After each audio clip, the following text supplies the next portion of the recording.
সবকিছুই কি আল্লাহর পরীক্ষা? ভাই, আপনি প্রশ্ন করেছেন সবকিছু আল্লাহর পরীক্ষা কিনা। আমাদের জীবনটাই পরীক্ষা।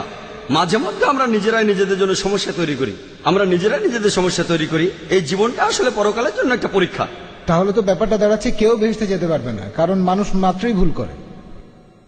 ভাই, আপনি বললেন যে কেউ তাহলে বেহেশতে যেতে পারবে না, কারণ মানুষ মাত্রই ভুল করে। আমি একমত, মানুষ ভুল করে, প্রত্যেক মানুষই ভুল করে। আর এজন্যই নবীজি বলেছেন, আল্লাহ সুবহানাহু ওয়া তাআলার করুণা আর দয়া ছাড়া কোন লোক বেহেশতে যেতে পারবে না। আমার লেকচারে সে কথা বলেছি যে আমরা মানুষরা ভুল করি, কিন্তু আল্লাহ সেটা মাফ করে দিচ্ছেন।